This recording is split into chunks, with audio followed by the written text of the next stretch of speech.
নমস্কার। আজকেও প্রতিদিনের মতো চলে এসেছি অনেকগুলি নতুন প্রশ্নের সম্ভার নিয়ে। প্রথমেই বলে নেওয়া যাক, আপনারা যেখানে প্রাথমিক বিদ্যালয়ের শিক্ষক হতে যাচ্ছেন সেখানে প্রাথমিক বিদ্যালয়ের জন্য কিরকম পরিবেশ দরকার। পরিবেশটি কেমন হবে? পরিবেশটি হবে আনন্দময় এবং মনোগ্রাহী। মনোগ্রাহী মানে শিশু মনকে আকর্ষণ করবে। তো এই যে পুরো পরিবেশের কথাটা কেন বললাম, আজকে যেটা আমাদের প্রথম প্রশ্ন সেটা হলো পিকক মডেল কি। অত্যন্ত গুরুত্বপূর্ণ একটা প্রশ্ন, আপনারা ডিএলএ ট্রেনিং এর সময় পড়েছেন, কিন্তু যদি হঠাৎ করে আপনাকে প্রশ্ন করা হয় গুছিয়ে বলতে গেলে কিন্তু অসুবিধা হবে। তো পিকক মডেল, এখানে বলে নেওয়া যাক পিকক, এই পিকক কিন্তু ওই পিকক নয় যেটা আপনারা ভাবছেন, অর্থাৎ PEACOCK মানে ময়ূর, ওই পিকক কিন্তু এটা নয়। এই পিককের স্পেলিং হলো PIACK। তো এই পিকক মডেল বলার আগে দুটো লাইন বলে নিই সিসিই সম্পর্কে। সিসিই নিয়ে আমি একটা নতুন করে বলে দেবো একটা সুন্দরভাবে। তো সিসির পুরো নাম কন্টিনিউয়াস অ্যান্ড কম্প্রিহেন্সিভ ইভ্যালুয়েশন, অর্থাৎ নিরবিচ্ছিন্ন এবং সার্বিক মূল্যায়ন পদ্ধতি। সার্বিক মানে সবার জন্য। আপনাদের যেটা বললাম, চলে যাচ্ছি পিকক মডেলে। তো প্রাথমিক বিদ্যালয়ের জন্য যে পরিবেশ সেটি হবে আনন্দময়, মনোগ্রাহী এবং সার্বিক। সার্বিক মানে সবার জন্য, অন্তর্ভুক্তিমূলক, অর্থাৎ সেখানে যার যে একটা লোয়ার ব্যাকগ্রাউন্ড থেকে উঠে আসছে সেও যেমন পড়াশোনা করবে, একটা ছেলে মেয়ে যে ঠিক মতো তার থাকার জায়গা নেই, আহার বস্ত্র বাসস্থানের কোনো ঠিক ঠিকানা নেই, তার জন্য বিদ্যালয়ের রাস্তা যেন সমানভাবেই খোলা থাকে। বোঝা গেল? তো প্রাথমিক বিদ্যালয়ের যে পরিবেশ সেটা মোট কথায় কিরকম হবে? আনন্দময়, মনোগ্রাহী এবং সার্বিক। তো আমাদের যেটা প্রথম প্রশ্ন আছে পিকক মডেল। পিকক মডেলটা কি? পিকক মডেল হলো শিশু শিক্ষার্থীদের সার্বিক ও আনন্দময় শিক্ষা সুনিশ্চিত করার জন্য সিসিইর অন্তর্গত একটি গঠনমূলক মূল্যায়ন পদ্ধতি, যা 5টি মূল সূচকের উপর ভিত্তি করে তৈরি। 5টি মূল সূচক কেন বললাম? কারণ এখানে পিকক যে স্পেলিংটা সেটা হলো PIACK, participation, enquiry, application, cooperation and knowledge. তো পিকক মডেল কি হলো? এখানেই শুনবেন, এখানেই মনে থেকে যাবে, অন্য কোথাও যাওয়ার দরকার নেই, অন্য আর কিছু জানার দরকার নেই। পিকক মডেল কি? পিকক মডেল হলো শিশু শিক্ষার্থীদের সার্বিক ও আনন্দময় শিক্ষা সুনিশ্চিত করার জন্য সিসিইর অন্তর্গত একটি গঠনমূলক মূল্যায়ন পদ্ধতি, যা 5টি মূল সূচকের উপর ভিত্তি করে তৈরি: participation, enquiry, application, cooperation and knowledge. তো এখানে যেটা বললাম যে সিসিইর অন্তর্গত গঠনমূলক মূল্যায়ন পদ্ধতি, আপনারা যদি প্রাথমিকের পাঠ্য বইগুলি খোলেন ওখানে লেখা থাকে দেখবেন যে বইগুলি কি নিয়ে তৈরি। জাতীয় শিক্ষানীতি NEP 2020, জাতীয় পাঠ্যক্রম রূপরেখা NCF 2005 এবং শিক্ষার অধিকার আইন 8টি 2009 এর উপর ভিত্তি করে তৈরি। সুতরাং এই যে জিনিসগুলি এগুলি অত্যন্ত বেসিক, প্রাথমিকের পাঠ্য বইয়ের প্রথমেই লেখা থাকে, কিন্তু আমরা সেগুলোতে অত মনোযোগ দিই না। তো পিকক মডেল কি হলো? শিশু শিক্ষার্থীদের সার্বিক ও আনন্দময় শিক্ষা সুনিশ্চিত করার জন্য সিসিইর অন্তর্গত একটি গঠনমূলক মূল্যায়ন পদ্ধতি, যা 5টি মূল সূচকের উপর ভিত্তি করে তৈরি: participation, enquiry, application, cooperation and knowledge. Okay, চলে যাচ্ছি পরের প্রশ্নে। অপসঙ্গতিমূলক আচরণ কি? নামটা দেখি বুঝতে পারছেন, অপসঙ্গতি অর্থাৎ কোনোভাবেই যেটি সঙ্গতিপূর্ণ নয়। যদি আমরা আক্ষরিক বাংলা অর্থের দিকে তাকাই তাহলে অপসঙ্গতি কথার অর্থ কি? কোনোভাবেই সঙ্গতিপূর্ণ নয়, যেটা কোনোভাবেই খাপ খায় না। তো এখানে আমরা কোন প্রেক্ষাপটে বলছি? এখানে আমরা শিশুদের শিক্ষণ এর ব্যাপারে বলছি। তো এখানে যে অপসঙ্গতিমূলক আচরণ আছে এটি কি বলবো? যখন একটি শিশুর মৌলিক চাহিদা পূরণ হয় না। মৌলিক চাহিদা কি কি হতে পারে? খাদ্য, বস্ত্র, বাসস্থান, এছাড়াও হবে কি কি হবে? স্নেহ, ভালোবাসা, যত্ন, স্বাস্থ্যকর পরিবেশ, মনোযোগ। শিশু মনে অ্যাটেনশন পছন্দ করে, তারা মনোযোগ পছন্দ করে। আমরা এর পরবর্তীকালে যখন জিন পিয়াজের থিওরি নিয়ে পড়বো, sensory motor, pre operational, concrete operational, formal operational, তখন আমরা এগুলো জলের মতো হয়ে যাবে, অন্য কোনো কিচ্ছু ফলো করার দরকার নেই, আপনি মন দিয়ে শুনবেন সব তৈরি হয়ে যাবে। তো যাই হোক, অপসঙ্গতিমূলক আচরণ হলো সঙ্গতিপূর্ণ নয় এমন আচরণ। তো শিশুদের ক্ষেত্রে সেটি কিভাবে বলবো? অপসঙ্গতিমূলক আচরণ হলো যখন একটি শিশুর মৌলিক চাহিদা পূরণ হয় না, তখন তার মধ্যে মানসিক দ্বন্দ্ব তৈরি হয়, ফলে সে তার পরিবেশের সঙ্গে মানিয়ে নিয়ে উঠতে পারে না। এর ফলে তার মধ্যে যে আচরণগুলি লক্ষ্য করা যায় তাকে অপসঙ্গতিমূলক আচরণ বলে। ঘুলিয়ে গেল, আরেকবার বলে নিচ্ছি। অপসঙ্গতিমূলক আচরণ কি? যখন একটি শিশুর মৌলিক চাহিদা পূরণ হয় না তখন তার মধ্যে মানসিক দ্বন্দ্ব তৈরি হয়, ফলে সে তার পরিবেশের সঙ্গে মানিয়ে নিয়ে উঠতে পারে না। এর ফলে তার মধ্যে যে আচরণগুলি লক্ষ্য করা যায় তাকে অপসঙ্গতিমূলক আচরণ বলে। তো এবার আপনাকে যদি বোর্ড মেম্বাররা জিজ্ঞাসা করে যে অপসঙ্গতিমূলক আচরণ থেকে নিষ্কৃতি পাওয়ার উপায় কি, এর সমাধান কি, তখন এর উত্তরটি কি হবে? এর উত্তর হবে থেরাপি, অর্থাৎ চাইল্ড থেরাপি। থেরাপি এবং কাউন্সিলিং এর মাধ্যমে এর সমাধান সম্ভব।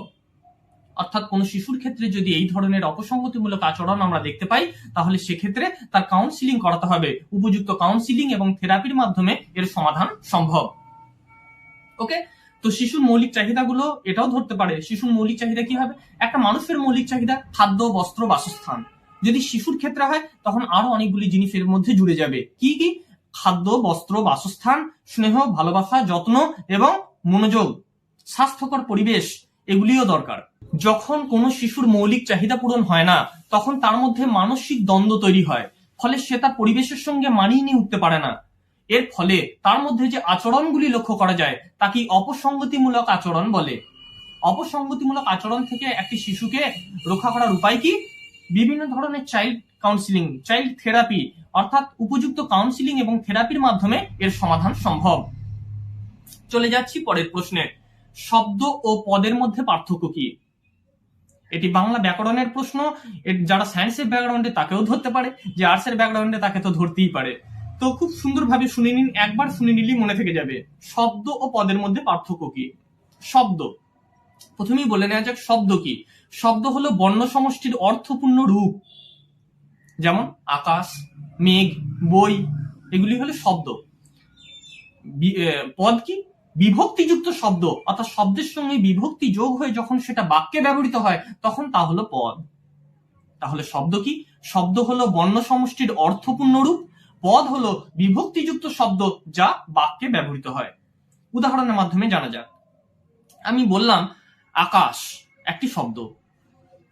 যখন এবার বলবো বাক্যে ব্যবহৃত কখন হবে দেখুন, আকাশে মেঘ করেছে, আকাশে, অর্থাৎ আকাশের সঙ্গে এ যোগ হয়ে সেটা বাক্যে ব্যবহৃত হচ্ছে। এখানে এ হলো বিভক্তি।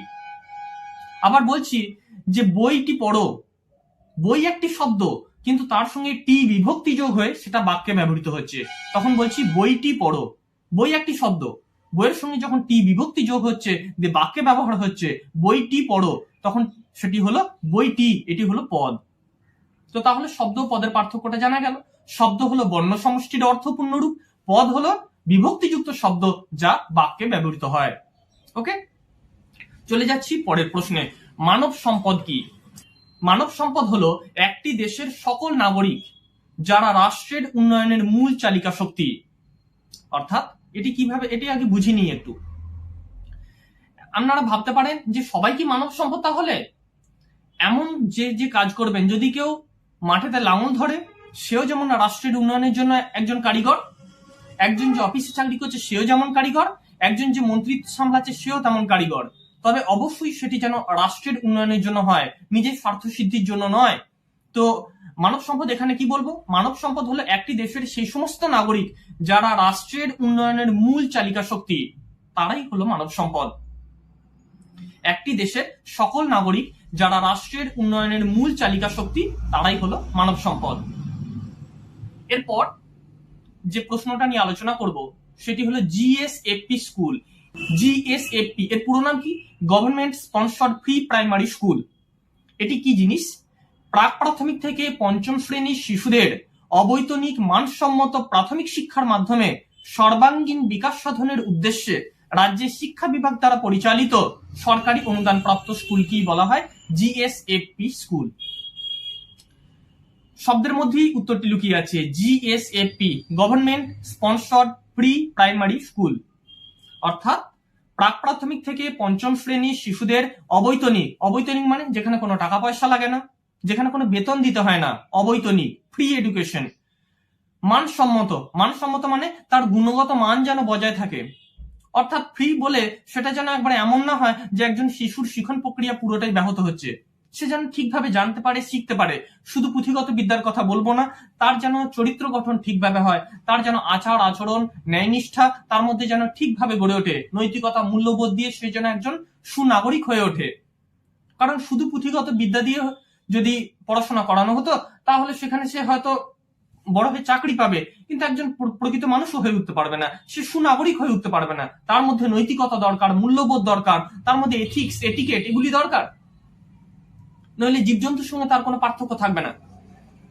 তো তাহলে কি বলবো, যে GSFP school, government sponsored free primary school, প্রাক প্রাথমিক থেকে পঞ্চম শ্রেণী শিশুদের অবৈতনিক মানসম্মত প্রাথমিক শিক্ষার মাধ্যমে সর্বাঙ্গীন বিকাশ সাধনের উদ্দেশ্যে, সর্বাঙ্গীন মানে তার বিকাশটা যেন সব দিকে হয়, সব দিকে মানে শারীরিক, মানসিক, প্রাক্ষবিক সব দিকে যেন তার বিকাশ হয়। কারণ একজন শিশুর বিকাশটাই কাম্য, কোনোভাবেই যেন পরিবেশের কারণে বা অন্য কোনো কারণে তার বিকাশ ব্যাহত না হয়, তার বৃদ্ধি ব্যাহত না হয়। তো তাহলে প্রাক প্রাথমিক থেকে পঞ্চম শ্রেণী শিশুদের অবৈতনিক মানসম্মত প্রাথমিক শিক্ষার মাধ্যমে সর্বাঙ্গীন বিকাশ সাধনের উদ্দেশ্যে রাজ্যের শিক্ষা বিভাগ দ্বারা পরিচালিত সরকারি অনুদানপ্রাপ্ত স্কুলকেই বলা হয় জিএসএফপি স্কুল। ওকে, প্রাক প্রাথমিক থেকে পঞ্চম শ্রেণীর শিশুদের অবৈতনিক মানসম্মত প্রাথমিক শিক্ষার মাধ্যমে সর্বাঙ্গীন বিকাশ সাধনের উদ্দেশ্যে রাজ্যের শিক্ষা বিভাগ দ্বারা পরিচালিত সরকারি অনুদানপ্রাপ্ত স্কুলকেই বলা হয় জিএসএফপি স্কুল, যার পুরো নাম government sponsored pre primary school. বেশ, আজকে অনেকগুলি সুন্দর সুন্দর প্রশ্ন নিয়ে আলোচনা করা হলো। পিকক মডেল, অপসঙ্গতিমূলক আচরণ, শব্দ ও পদের মধ্যে পার্থক্য কি, মানব সম্পদ কি, এবং শেষে জিএসএফপি স্কুল বলতে কি বোঝায়। এই যে প্রশ্নগুলি আলোচনা করা হলো, আশা করি আপনার ইন্টারভিউতে যদি ধরে খুব সুন্দরভাবে উত্তর দেবেন, আপনি আপনার ইন্টারভিউতে সফল হন এবং একজন প্রকৃত মানুষ হয়ে উঠুন, এই কামনা করে আজকের ভিডিও শেষ করছি। নমস্কার।